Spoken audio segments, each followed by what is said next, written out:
Ito po ang aking hydroponic setup. Sa siyang 3-level na vertical garden.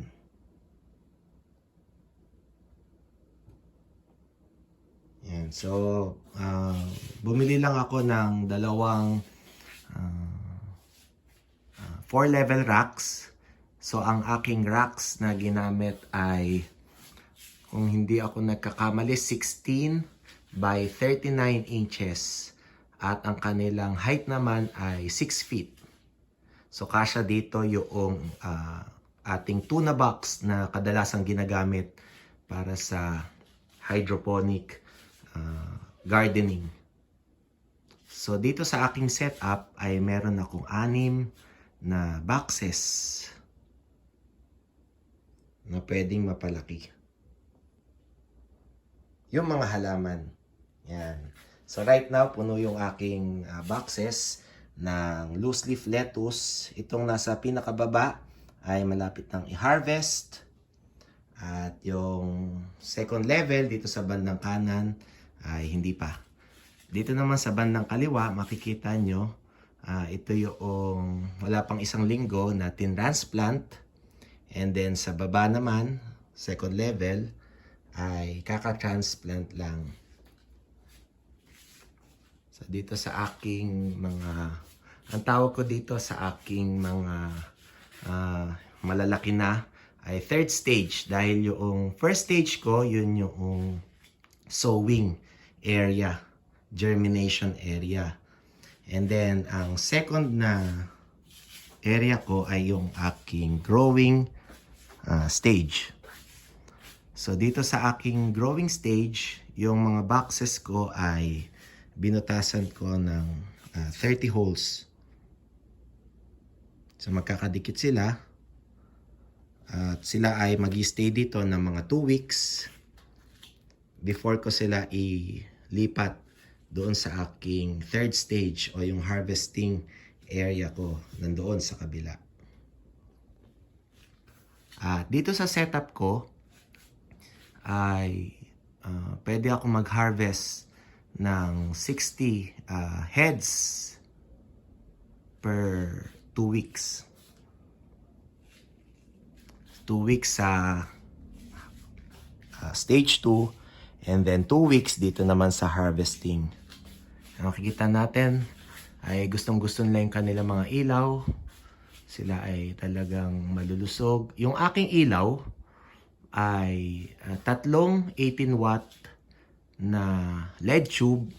So hindi siya yung talagang tinatawag nila na grow lights. Itong mga LED tube na to ay mga generic na LED light lang na binili ko sa Lazada. So ito ay 18 watts. Bali yung bawat tuna box ay tumatanggap ng 54 watts. At yung isang ginawa ko para mapalakas yung ilaw na ito ay, kung mapapansin nyo, tinanggal ko yung housing, yung cover noong LED light. Ayan, natanggal siya. So, expose yung mismong LED strip, pero tinakpan ko ng electrical tape yung mga connection, kaya okay naman.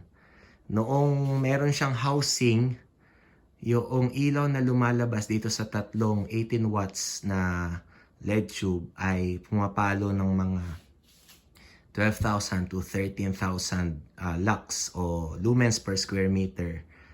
Pero nung tinanggal ko yung cover ay lagpas 15,000 yung lux. So sapat-sapat para ma-reach natin yung ating ideal na amount o yung daily light integral na 12 to 17 micromoles per day. So yan. So tatlong LED light sa bawat tuna box. Itong tuna box na ito ay binili ko sa Carousel kasi mahal yung kanilang delivery fee kapag doon sa mga sikat na online shopping sites. So, binili ko sa Carousel para ako na yung bahalang mag-arrange ng transportation. And then, dito sa mga boxes na ito ay merong mga Kratky method yung ginagamit at meron rin namang deep water culture. So basically, doon sa sinasabi ko na deep water culture ay gumagamit ako nitong air pump. 12 watts itong air pump na gamit ko, and then nilagay ko sa 4 na boxes na naririto. So yung dalawang boxes ay sinadya ko na Kratky dahil meron akong experiment na ginagawa kung ano ba yung effect o yung impact ng air pump doon sa yield, sa growth ng hydroponic plants. So far ay hindi pa tapos yung experiment na yon, pero i-discuss ko sa ibang mga videos. Tingnan natin itong ating malapit na sa harvesting ay malalaki at malulusog. Actually, mahirap magpalaki sa mga panahong ito dahil summer at mainit. Kaya saktong-sakto tong ginawa ko dahil indoor lang, nandito lang sa garahe namin. Kaya hindi niya kinakailangan ng greenhouse, hindi kinakailangan ng shade. So naglagay lang ako ng net sa aming mga grills para hindi pumasok yung mga peste. Yan. So meron akong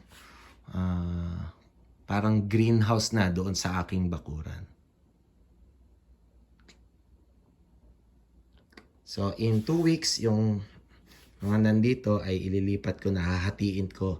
Dahil itong mga nasa stage 3 na tuna boxes, bagamat yung holes nito ay mas marami kaysa sa 14 holes, 15 holes, ang nilalagay ko lang per tuna box doon sa stage 3 ay 14 to 15 heads. Dahil lalong-lalo na sa loose leaf, ayaw nila ng masyadong masikip dahil na i-inhibit yung growth. So 15, 14, depende kung ano yung ilan yung heads na itanim ko. So dito 14, 15, sa kabila 28, 30. Yung aking sowing area o yung sa germination stage ay naroroon sa loob ng bahay mismo dahil ayoko na expose kagad sila doon sa harsh na temperature dito sa labas. Kumbaga mas malamig kasi doon kaya naroroon sa loob. Yan. So I hope na meron kayong mga nakuhang idea dito sa aking 3-level vertical garden, indoor garden, hydroponic garden.